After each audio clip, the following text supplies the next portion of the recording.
Hello, Drunkduckers! I'm Ozonation, and with me is Tantz and Baines. Hello. Hello, hello. Hello. Hello. Okay, and we're part of the Drunkduck Quackcast. Hello. You creep. No. Hello. I've called you. So how does it go, Adele's song? Hello. I can only remember the Lionel Richie one. Lionel Richie? Yeah. Hello. Is it me you're looking for? Yeah, that's right.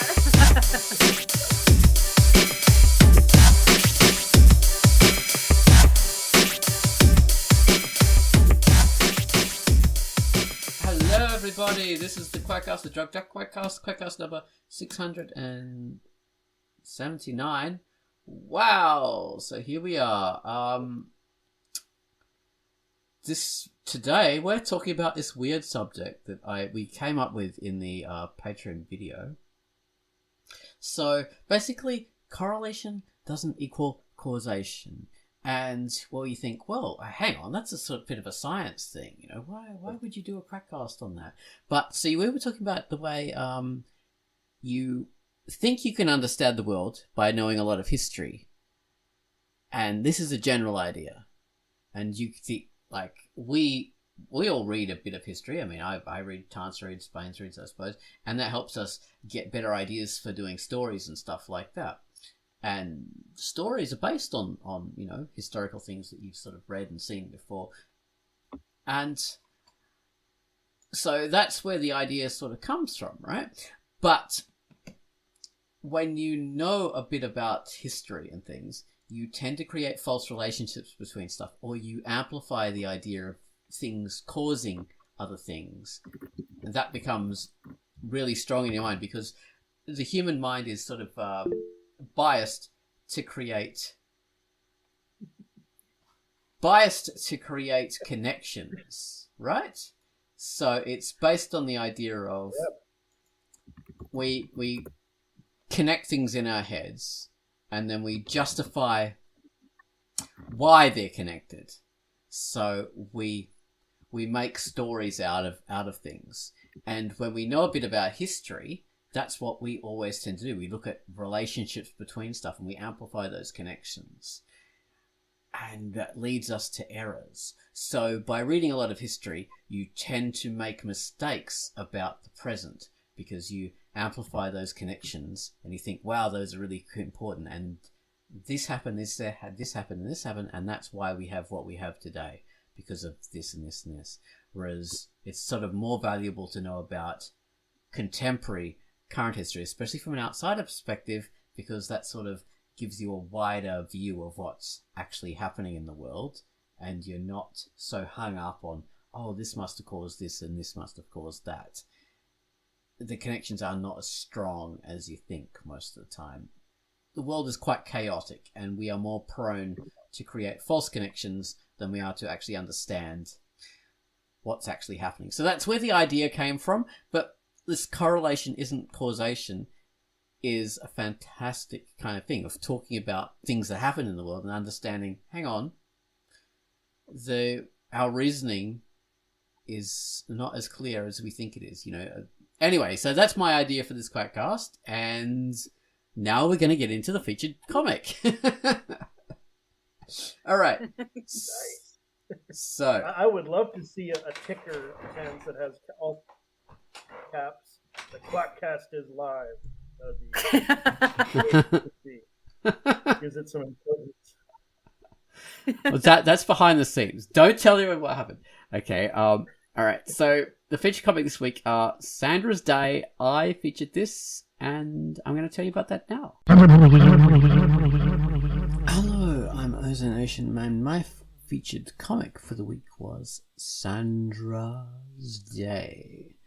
Sandra is an anthro woman based on a cat. She has Asperger's syndrome, and that affects the way she interacts with people and her daily routine. Fortunately, she lives with her best friend who's there to help her cope when things get to be too much for her. This is a slice of life comic about the vicissitudes of her daily fortune, the silly things that happen, her wishful thinking, and the way she deals with things. It's all black and white line art. It's sort of a spin-off of 2 earlier comics, also by Lionclaw, the author, Sandra's Day Volume 1 and A Normal Life. So read those 2 as well if you need more perspective on the character and the world. But that's not necessary because this is, of course, a self-contained comic. It's a fun comic. Yeah, anthro, furry, all that. Basically humanoid figures with animal heads, and these people are generally feline, I would say. And it's a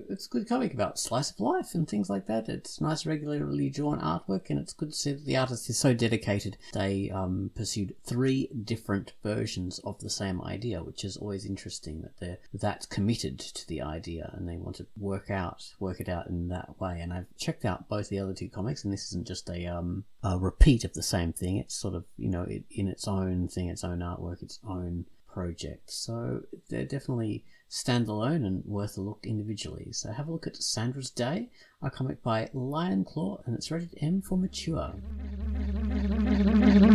That was our featured comic, Sandra's Day, a comic that I featured. Okay, so next up we have the featured music. Gumwalls could not give us a feature this week because he is busy going to the countryside of New Zealand, sampling wine with his lovely, lovely wife and enjoying life. So he hasn't been able to do that. But he did suggest that we should do Please Rewind as the feature, because Please Rewind is making a big splash on Drunkduck again, and reloading and all this kind of stuff. So it's rewinding and playing again on Drunkduck, which is marvelous. It's a great comic, great piece of work by an amazing creator. So let's just tell you about Please Rewind. It's been a long time since it's been a featured piece of music. 524 Quackcasts. So that's Wow. Yeah, about over 100 Quackcasts ago.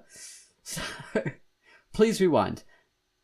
Quiet threat, creepy, seeping, strumming, thrumming, coming closer, inside, peering around, waiting to begin. This is a quiet track filled with an undertone of urgency, suggested by the constant quick rhythm and lonely guitar.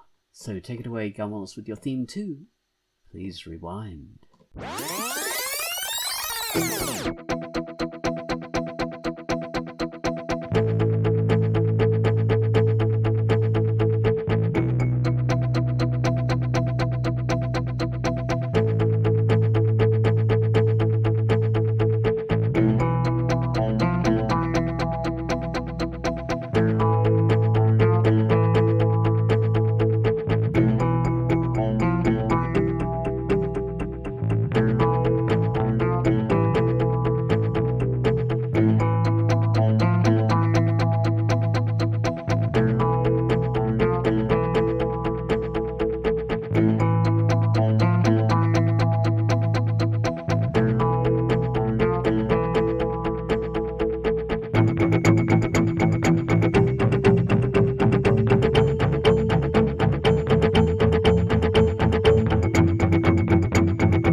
That was the theme to Please Rewind, which is a comic by Paneltastic, and it's rated T for terrible. No, T for teen. It's a great piece of work. The artwork is beautiful. So yeah, read that one. And okay, so correlation does not equal causation. I mean, that's like a thing in statistics, isn't it? It's like a standard thing in science and statistics. And that doesn't mean that there is no causation ever, or you cannot infer causation from a correlation. It just means correlation doesn't automatically mean causation, basically. it's correlation is not causation is huge as a principle in social sciences because that's where the biggest trap is, I guess. And I remember when I was an undergrad and we had this really good professor in experimental, which was basically lifting. In experimental psychology, you lift the patterns from the population. You basically discover behavioral patterns and how things act and what causes what, if you can. Mhm. So she gave us this very, I think it's a classic example of how easy it is to fall into a trap of causation where it is just correlation, where for- you run statistics and you see that every summer uh, drownings go up and ice cream consumption goes up. Hmm. And because you are basically uh, a noob, you say, oh, okay, that must mean that ice creams drown people. Um, Hey, Whereas, don't go spoiling the new low budget horror movie I'm working. whereas of course the reality is that you have another variable that affects both these two variables, which is summer, and people go swimming more and eat more ice creams, thanks or because of your mileage might vary, summer, and so they are not related by any kind of causation. These two They're not directly related. variables. There's a third variable, yeah. Yeah, you have a hidden, and this is how she eased us into the concept of creating path models and doing path analysis, which is a type of statistics, and how you analyze your raw data, which is all these correlations that you get. So there you have it. That's a good, simple explanation. And then, of course, you could go even deeper into the ice cream summer drowning thing, because then you go, Yeah. okay, so you've got like more drownings in this particular area, less drownings at, oh, so there's swimming teachers as well. Like, so people learn how, and there's more tourists in this kind of area, which causes, there's different variables, and that causes like increasing consumption of ice cream because you have way more tourists in this area. And shops, Let's face stock it, this stuff. because the truth is that summer drowns you in ice cream. Yes, exactly. So, and we were talking about the idea in our video that this applies to everything, not just like science, not just statistics, but it's because of our way our brains function with creating connections between things. So everything is connected in it. So when we look at stuff, we look at relationships and we try and think of connections between stuff. And if there aren't connections, we create these connections, which is why there's things like conspiracy theories and all this kind of stuff, because we're always creating direct connections between stuff, even when that doesn't, because we create stories about why something is related to this thing and why it caused that thing. And which means we do this with everything. Like, oh, that person doesn't like us. Oh, what's the reason that? Oh, it's because we did this and we wore this shirt on this day. I mean, because I wore my black shirt on this day. That must be the reason why I had this bad interaction with this person. It's this damn black shirt, and that sort of like tells us why we have things like good luck things.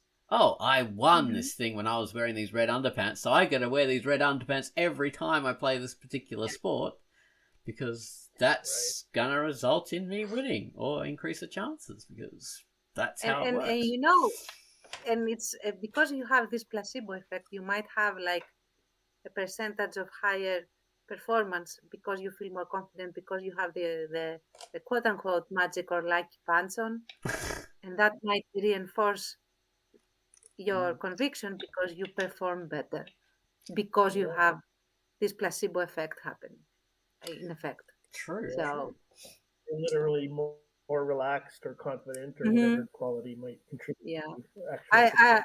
And that's how you get magical thinking, which can lead to a lot of things if it gets out of hand. But most people have some level of magical thinking, which is normal. It's And a we all thing do.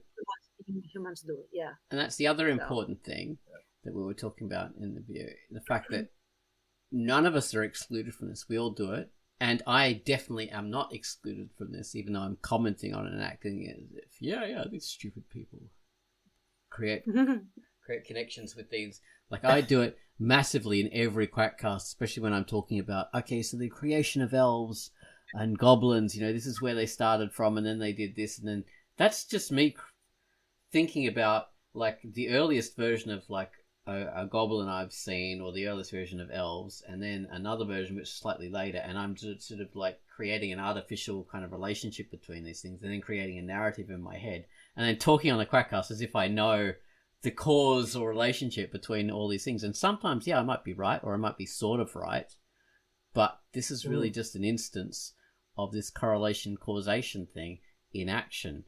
Me creating causal relationships between, like, different points in history. That's just what we all tend to do, and I am especially guilty of it. Yeah, we all have our working theories of how the world works. That we, like, even if we don't overtly say it, we do work with those as if they are absolutely true, because again, that is a natural thing that humans do. Like, for example, if you feel that let's say if you feel that all the teachers are out to get you if you're a student, Right. and you don't really have you may have some indication, there might be a higher correlation that some teachers find it easier to pick on you for some reason, but that might not be the case for all of them. But you do this blanket statement, and then you act in a way that basically invites more picking on by the The teachers. teachers, yeah.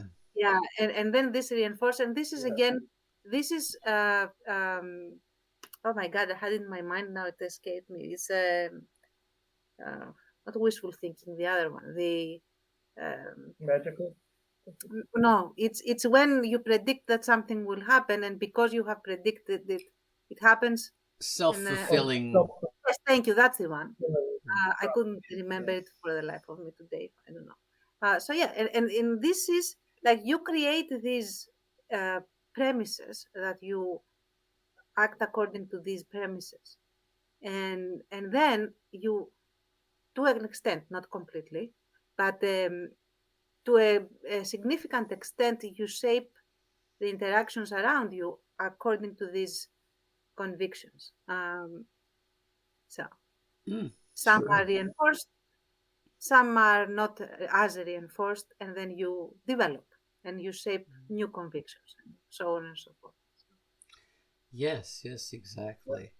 Yeah, I mean, a great example is, the person that says, "Oh, yes, this person I was in a relationship with, they were crap, and they did this and they did that, and oh my god, they gaslighted me, and they did this and they're shit." And actually, my previous relationship was exactly like that. It's just, they're all shits and they all do this. I've just had really bad luck. And you think, hang on, the common factor is you. maybe you're the reason the relationships turned out really bad. Maybe they weren't gaslighting you. Maybe that's just your excuse for being a shit. Oh no, I'm swearing on it. Or there is another thing. You may, for example, and that's another thing. You may say, "Oh my God, I am a narcissist magnet. I attract people that are very narcissistic or abusers, or what have you. Pick your poison." And there may be a point in this, in the sense that people that are abusers gravitate towards people that tend to have a certain vibe to them. And what I mean by that is people that have questionable confidence. They have very low self-esteem. They are very easily convinced of certain things. So a person that wants People to have solve, like a fixer personality, or what's the phrase? Like a certain thing where they want to help people and they want to. yeah, exactly. Yeah. Or I mean, depending, like an abuser will not go to someone that is going to totally call them out and make them like look like a fool. Yeah. They will gravitate away from that person. But they will go to someone that they feel is malleable to what they want. And that is not the fault of the victim by by any means. It's just an unfortunate thing. Like a predator goes not to the strongest one of the gaggle, but to the one that looks the weakest. So Heard, yeah. yeah, Yeah. the herd. I have no vocabulary today. Please take that into consideration. But then you have like, yeah, the factor of like I love bad boys, you know, that kind of thing. Like the girl who likes bad boys. Okay, so that's why you have the I mean that's a bit of a correlation causation fallacy, maybe. But if you go for people who are sort of thought of as bad boys as you think of bad boys, well then it's not surprising that they turn out to be shits, you know. And then again, that is another thing, and that's also, and that's why there's never a single thing. There are a lot of variables. Just consider what entertainment is consumed by these young people that go for the bad boys or the bad girls or the bad news in mates. They have all these series, all these dramas, all these pop fiction, comics, what have you, where there is this bad guy that is basically an a-hole, like in all shapes and sizes, like totally objectively a creep. And then he gets smitten by this unassuming victim style ship type of a person, either man or woman, doesn't matter. And they change and they become this incredible upstanding character that goes through hell in order to help or do or protect. They transform. It's like, this is not just fantasy, this is toxic, because this does not happen. Yeah, It's So a this is a fascinating topic, and yeah, you mentioned this before, I think, and I think I've heard other people talk about this too. But it's interesting to me, like, are these fictions, these fantasies, causing this compulsion in people, or is this compulsion in people to maybe go after, to be attracted to that? Is that creating a market for these stories, that are lucrative? And good so point. I mean, they feed each other, but it's like kind of the chicken and the egg. Yeah, I would say that at this point it is a vicious cycle right now. For sure. And One and feeds but the other. yeah, but there is also a bit of a selfishness in this, and this is my take. I'm not saying that this is exactly what happens, but this is how I have come to experience this from all the people that I have counseled, if you like, students or clients. And the thing is that they have this selfish assertion that I am going to change this guy or this girl or this partner. Yeah, you're gonna It has fix nothing them. to do with, yeah, it has nothing to do with gender. It's like, I am going to be the one that fixes him, And what does this do? This is not because they are as concerned necessarily by for this other person, but it is like I am so much better than all these other Yeah, candidates. I all the am people the who try attempted. Yeah, I am the special one. I am the one that is going to snatch the womanizer and make them or not just the womanizer, the person that is very is a social butterfly, if you like. um, Yeah. I'm I'm going gonna to make kiss the them. frog and turn it into a prince, Yeah, basically. exactly. And this is because they feel that they have such a low self-esteem that in order to convince themselves that they are valuable, they have to impact someone's life to this point that they are transformed. And this is bad. Don't do that, guys. So all the Like, fiction, all the stories yeah, and books and exactly. everything feed that for sure, right? Yeah. Yeah, Strengthen that. exactly. Talking about this correlation causation thing and like a vicious cycle, is it Mm, reminded me? Okay, so you're talking about like the image of the whole, the bad boy, bad girl, reforming them. Now, one thing I was thinking about is like, okay, so in an artwork specifically, especially anime, you have this style of often you draw women like hypersexual is the term we would mm-hmm, use today. I think it's wrong, but we use it. So we draw like really narrow waist, huge boobs, these huge hips, this massive ass, all this kind of stuff, and that's this style of drawing. You really emphasize these features, but then you have real people who have who and this isn't just in artwork, this is also in like there's filters that make people look like that, and then there's like Photoshop, we make real people look like that. Then you have real people who actually want to make themselves look like these filters and these drawings and these 3D characters. So you have like people having like surgery to reduce the waist, and you have them like implants in their bums and extra implants in their boobs. And there's also a male version as well, men getting really really muscular and having surgery done to increase muscle size and reduce wastes and all this kind of stuff to fit these things. And you think, okay, so is this a chicken and the egg thing? Are these people being influenced by the imagery, or is the imagery being influenced by them, or is this like a vicious cycle? So the correlation mm-hmm. causation thing is really muddy because everything Yeah. influences everything. So they're influenced by the art or the pop culture and the filters and the Photoshop stuff, but the Photoshop is also influenced by them, and so Mm-hmm. it turns into a vicious cycle, and it gets them more extreme and more extreme and more. So you get these people who have like like like the plastic surgery is just like over the top of these men and women.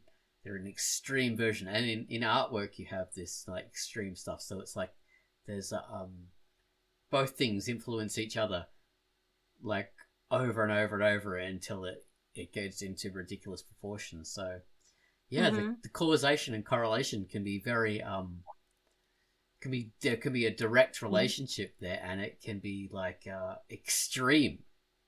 Yeah.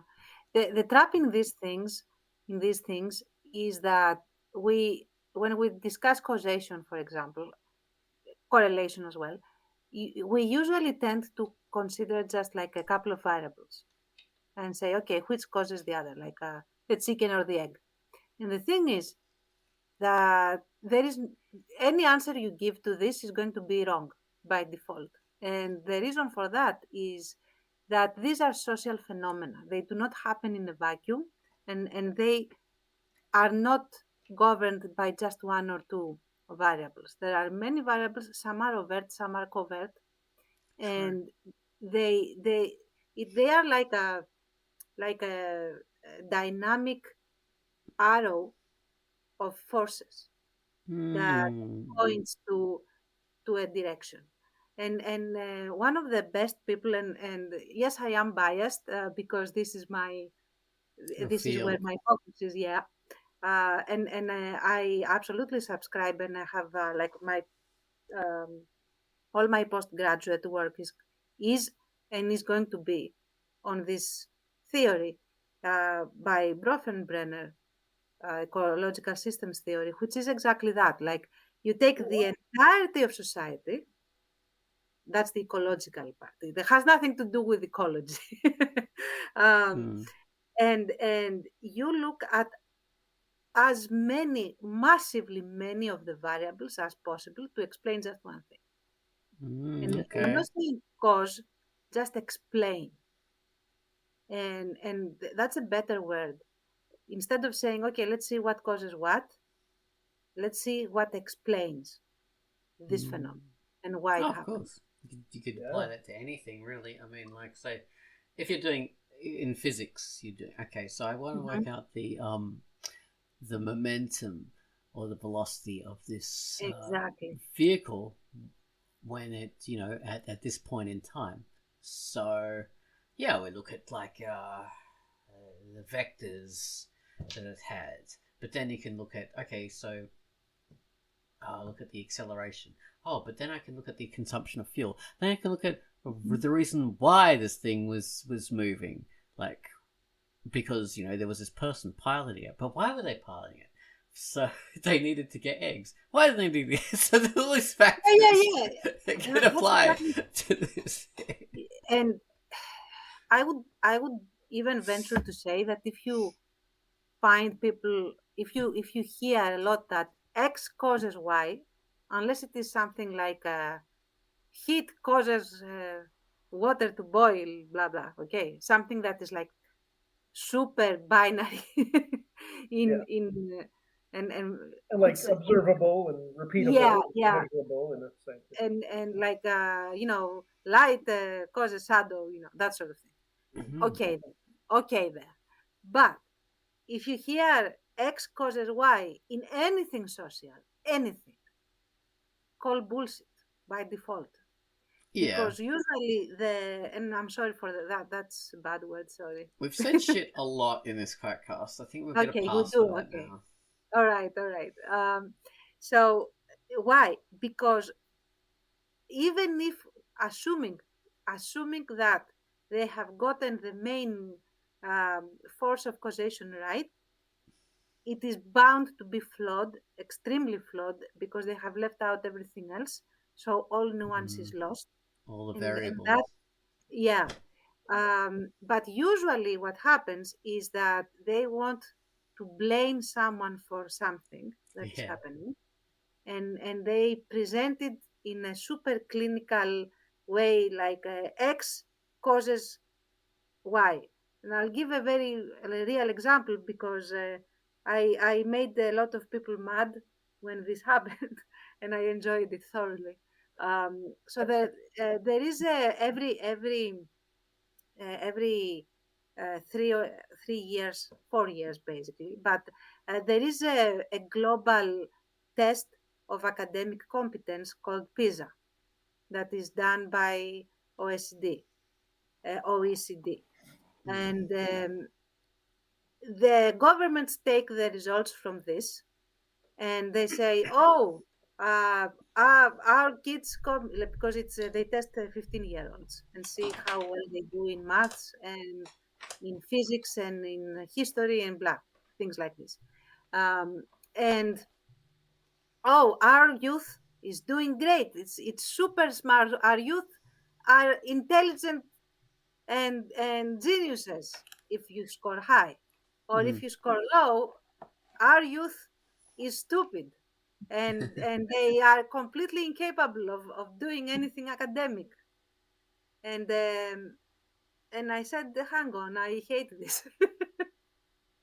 um, and my master's was exactly on analyzing, because we had in Greece and we're still experiencing a massive bungee jump of a dip, falling down the ranks in the competence of 15-year-olds in all these subjects like math, grammar, science, and stuff like that. And everyone is saying our youth are stupid, all of that. And this is proof that Greeks are stupid, and not only and anyone, because it doesn't. Any country that scores below a certain average gets the stupid tag. Yeah. And I made this analysis, which was a pretty complicated path analysis, trying to find the variables that affect competence, not intelligence, because that's like one of the most imbecilic things to enter as a variable when counting academic competence, because it has nothing to do with IQ, but that's a bigger thing to talk about. And what came out from all this analysis, and I analyzed like 3 years with 3,000 people. It was huge. It was insane. I had no idea what I was undertaking when I started. Okay, but anyway, um, it was my thesis for my master's, and what came out was that the worse the financial situation is in a country, the lower the competence. So this is a correlation, okay? But the way that the statistics was done, I was able to find some causation in all of this, because you can lift certain variables and see, you can manipulate them statistically to see if you manipulate one, whether the other one will fluctuate consistently or you can not. see if the relationship maintains despite the Yeah. different variables. You can do it if you have a big enough sample. And the causation was, lo and behold, I know, shocking, that if people are feeling insecure, they have a lot of fear about what the future brings, and they have lost faith in that education is a scaffold for better life, then they don't perform well in academics. It's amazing. It's not just because they happen to be dumbasses. Yeah, so they are not dumb.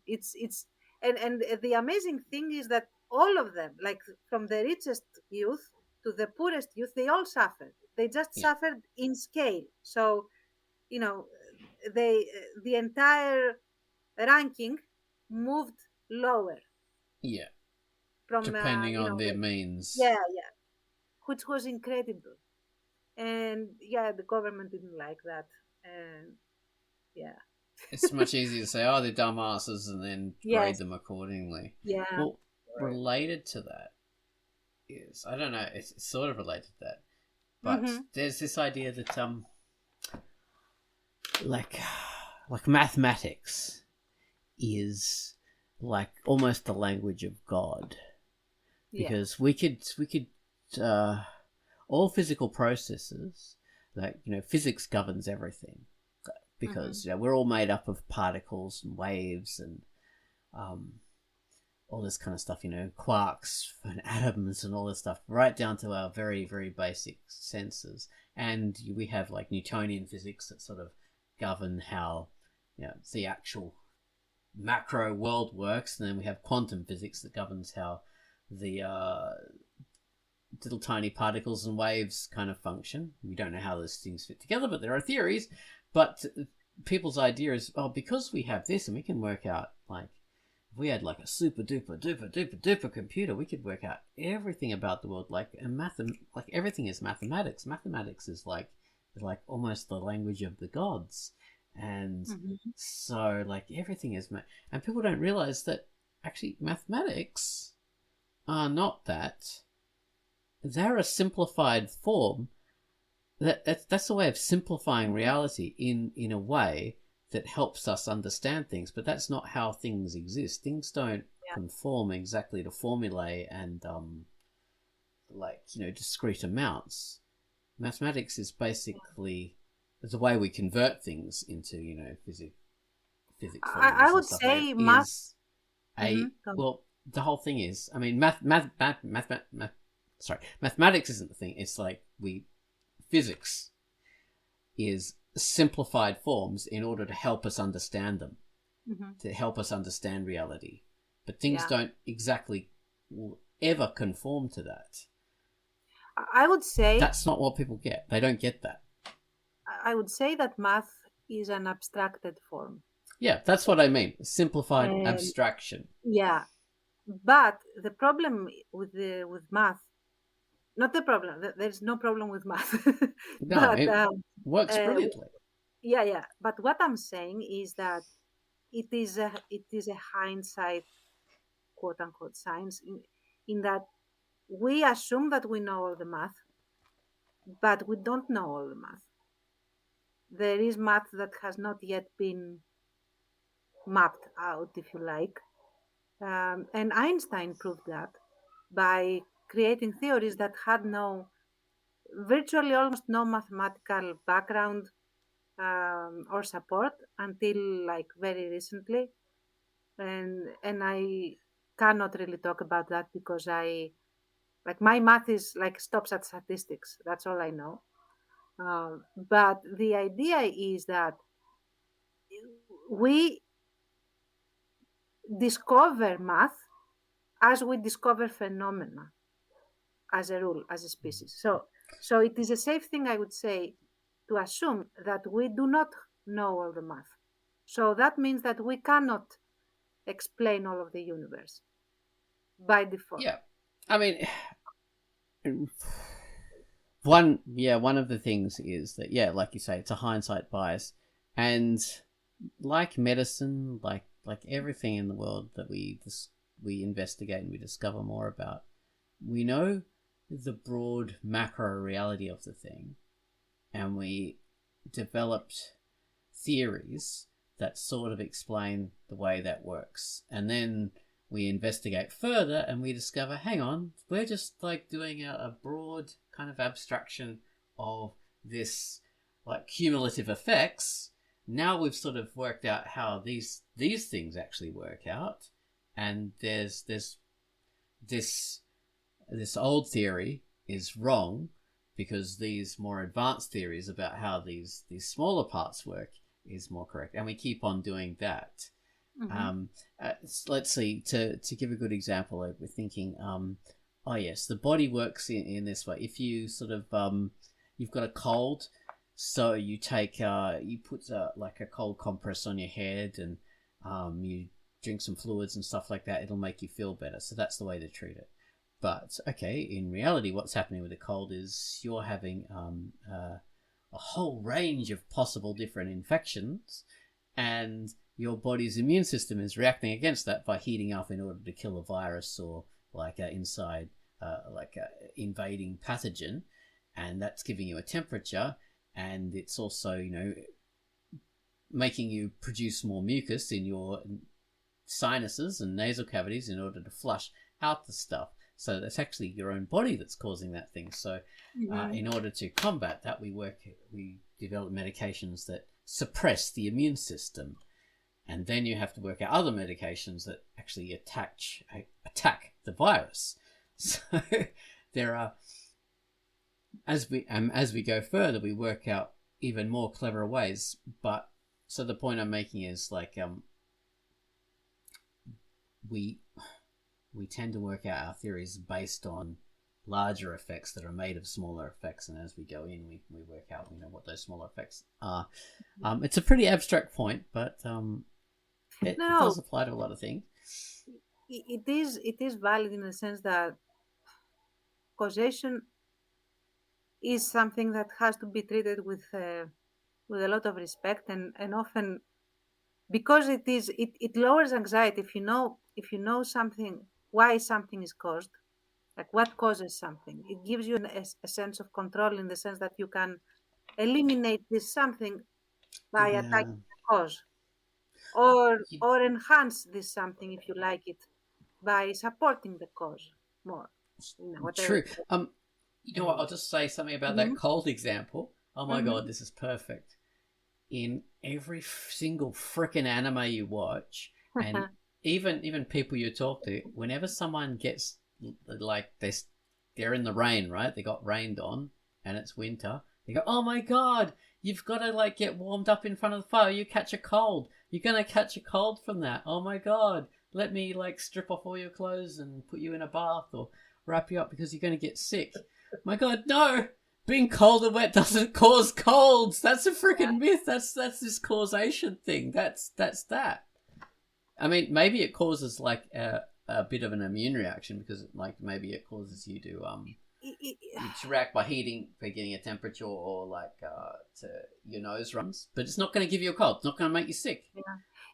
You know what it might do? What, at least the way that I have come to understand it, is that if you cause your immune system to fight in many fronts, something is bound to get in more efficiently. So if you, for example, if you get very cold and stuff, and you lower the temperature of your metabolism, and you basically slow things down by the cold. And when I say cold, I mean the temperature. You are more likely, if you have something already attacking you, giving it an advantage. But if you don't have anything Yeah. attacking, you don't have a problem, quote unquote. Like you're not gonna catch it because you are cold there. Yeah, I mean, there might be a level of like, we think that happens. We think people are more likely to get sick because they're cold, but maybe that's because it's winter and people tend to be indoors more in winter, and closer to each other, so they're more likely to transfer infections. Yeah. But we correlate that with people being wet and cold. So, for example, something that is very common in psychology, and we teach it, but nobody nobody takes it into consideration for some reason. I don't know why, but anxiety tends to lower suppress the immune system. This is something that, and I say tends to because it varies from person to person, but it does cause a strain on the immune system for many reasons, because anxiety is something that manifests biologically in the organism. When you feel the palpitations, when you get the adrenaline, when all of that, and a lot more reactions in the body. So when you have prolonged anxiety, prolonged stress, you are more likely to get infections of any sort. You may get allergies triggered. You may get skin infections more. You might get that herpes that was in recession manifest again. Things like this. And why? Why? Because your body isn't fighting it as efficiently.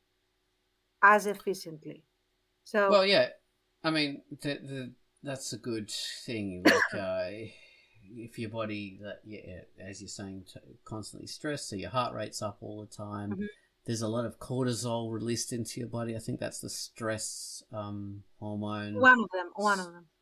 Yeah, that's one of them. There's many, but that's going to cause your pupils to expand, and you to sweat a lot, and your heart to race, and you use up a lot more energy than you would normally use. And if your body constantly runs like that, it's going to be more prone to failure in a lot of ways. Exactly. So does anxiety cause infections? No, but it enhances, it ups your risk. It increases your risk of getting infections. And that is a nuance that many people do not take into consideration, that it's not just a causation thing. It is what increases risk factors, what increases resilience factors, like what protects you from things, and so on and so forth. Because often a cause is not something that has been documented to be a cause of something else, is not enough for that something else to happen.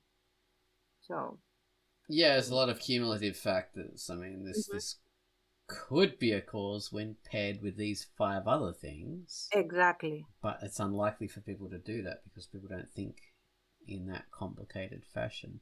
And then they might just treat the anxiety by giving someone Valium or something, and that's really not going to help. No. Whereas maybe the remedy usually is to go into the house of the new transfer student and get in there fast. That'll at least every time. Every time. Every single time. Oh my goodness, yeah. Oh, good.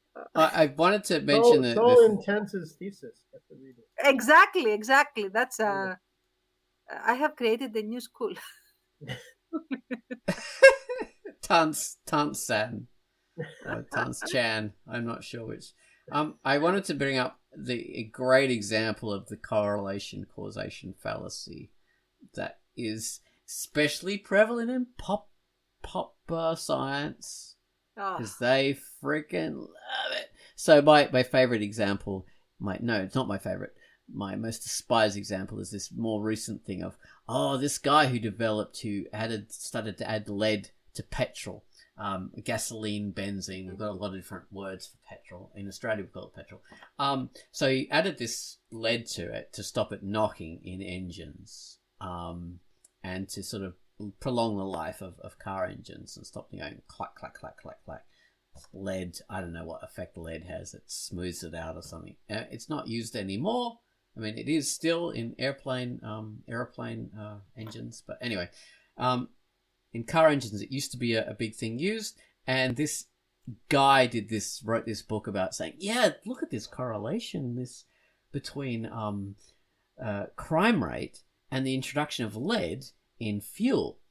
See, the crime rate, that mean like lead actually affects people cognitively. It lowers the IQ slightly. So that must mean this caused this increase in criminality during this time when this lead was added to fuel. And it's especially very prevalent during the boomers, when they were like a main factor in the world. And now we've got like Gen X and millennials and whatever else coming in. That criminality is sort of like gone down. So yeah, this is a really strong correlation here. So this must be a real likely causation. This lead. So oh my god, this is so freaking stupid. Like there are so many other factors involved in the world during that time. Like we did it in our video. We brought up there was World War II, for example. And this affected these people's parents. And this affected the entire world. That wasn't caused by the use of lead in fuel, you idiot. But that changed the way people thought, the way people were brought up. And this influenced society a lot more than frickin' lead in fuel and your theoretical idea of lowering people's IQs. Even the idea of lowering people's IQs leading to criminality, that's so dumb. Like the idea of IQ, for example, is dumb. Why? Boomers were like sniffing air exhausts the entire time. What was that a pastime? Like how did just environmental fuel? Like because it's in the environment, people can't help but breathe it in. But I mean, it's just so dumb. It's like there's so many assumptions there. Like IQ, for example. There was lead in the paint. Why do we need to go jump hoops for lead in petrol? There was lead everywhere. I know. So, but like the idea of the IQ, having a lower IQ. See, IQ isn't a real thing. No. This is only a broad sort of. It's a broad sort of way of thinking about intelligence, but it's not real. It's not really a scientifically rigorous way of thinking about someone's intelligence. And having slightly lower IQ doesn't lead to more criminality. Like in a direct relationship. It's the reason why there's more criminality with someone with a lower IQ, quote unquote, is because normally these people haven't got the societal advantages of people with higher IQs, quote unquote. And IQ is just the opportunity for this person to learn more because, they have more like free time or more money or whatever. Or more advantages. I mean, I will. This idiot didn't even understand that. Yeah. When he made his assumption. Their IQ is questionable, but okay. Joking aside, I'm going to let you in a secret. So my mom was like her mentors. Some of her mentors were the people that made the IQ test. Ta-da! So. Wow. Yeah. Stanford, Binet, and all their buddies. I don't know. But anyway, and the one thing that they said was that eventually, okay, not original. But what they said was that IQ does not measure intelligence; it measures compatibility with the academic system, which is completely different. It And makes more sense, yeah. yeah, so you can make someone score top marks in any IQ test by doing two things, and that does not include giving them intelligence. uh, the one thing is teach them the test. What to expect? What kind of exercises they are going to be called to solve, and the way the approach that they should take in solving the test. Is it they jump up a quadrant? And the second thing is give them quiet, a quiet room. That's all. That's all. Less distractions. Yes. Yeah. So So, I mean, the idea of that basic part of this whole correlation causation thing is flawed. So everything else about it is flawed as well. But you have the shocking thing to me is you have normally intelligent people subscribing to this thing. yeah, because like there's this guy on YouTube. He's really famous, and even I respect him for what he's done. I can't remember his name. He's this American guy who's been to Australia and all this. that He doesn't narrow handles it down. statistics a lot. I know, it's stupid. He handles statistics a lot. Veritasium. It's called Veritasium. Oh yeah, I It's know. massively respected, and he's really good. Yeah. He completely fell for this, like an idiot, like the Yeah. most basic fool who's been huffing petrol too much. and see how He this can swallowed be that lead. used in politics. And I think this research thing happened somewhere in like 70s, 80s, somewhere around there.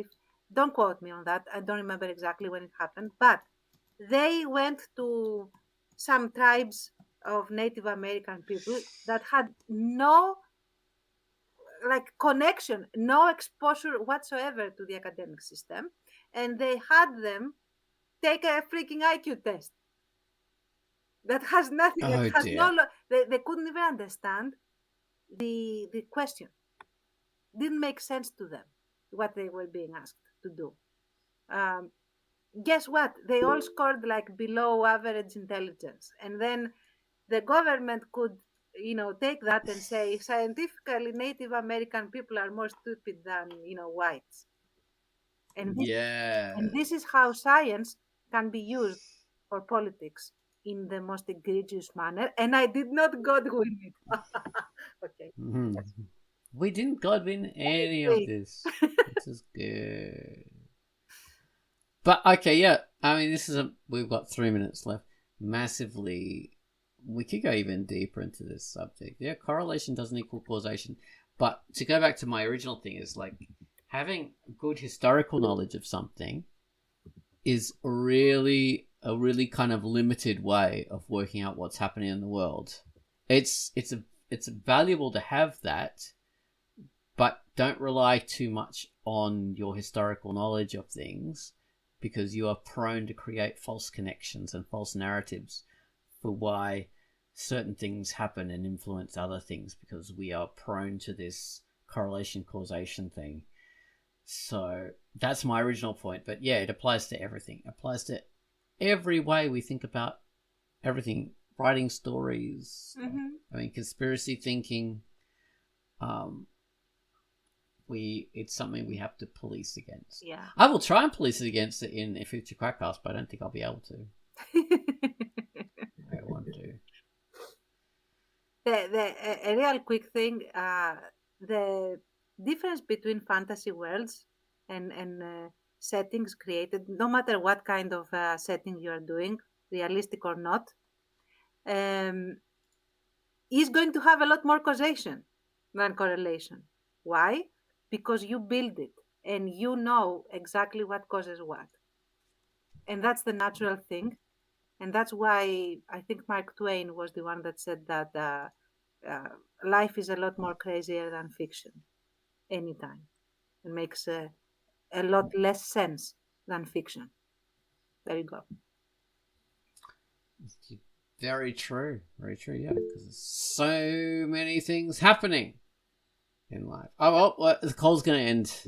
So, bye. Google is causing us to stop the Quackcast. There's a causation. Yes. Google hates the duck. Let's put that on the headlines. Oh, God. Bye, people. Quackcast Bye. 679. Bye.